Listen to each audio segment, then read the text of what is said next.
James Wilde.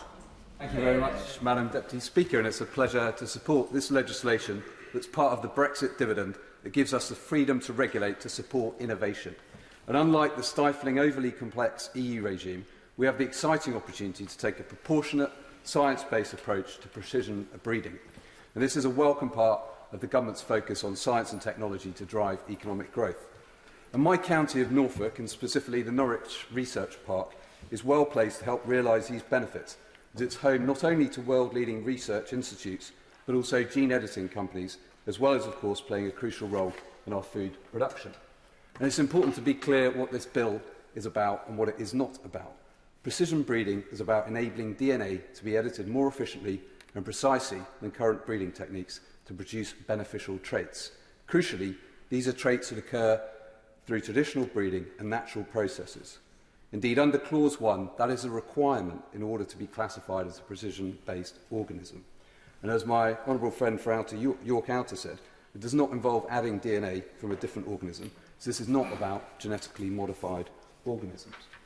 Of course, people will want reassurance about the safety of these techniques, and the Independent Expert Advisory Committee on Releases to the Environment has stated that precision-based organisms, and I quote, pose no greater risk than their traditionally bred or naturally arising counterparts. And by adopting a more agile regulatory approach, the time taken to comply with existing GMO regulation for getting precision-based crops to market will be cut from an estimated 10 years to just 1 year.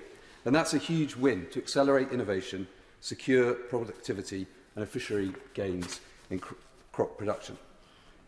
And the real-world benefits are significant. If we just take the disease-resistant crops that reduce the need for pesticides and fertilisers, in my North West Norfolk constituency, the yields of sugar beet have been wiped out considerably in recent years. And as the Secretary has said, the UK Research and Innovation funded study has identified sources of genetic resistance, which would reduce the need for neonics, for pesticides, helping to protect the environment, to increase food production and to reduce costs to farmers.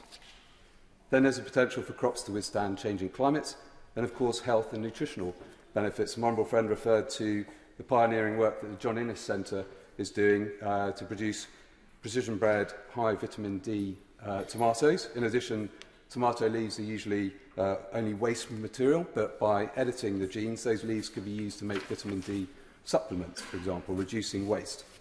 So the disproportionate approach by the EU led to advanced breeding being moved outside the EU, and now we can take a lead in catalysing food science and innovation and attracting inward investment, and doing so on the basis that precision-bred organisms that have occurred naturally or through conventional methods should not face unnecessary layers of regulation. That was indeed the original rationale of the bill.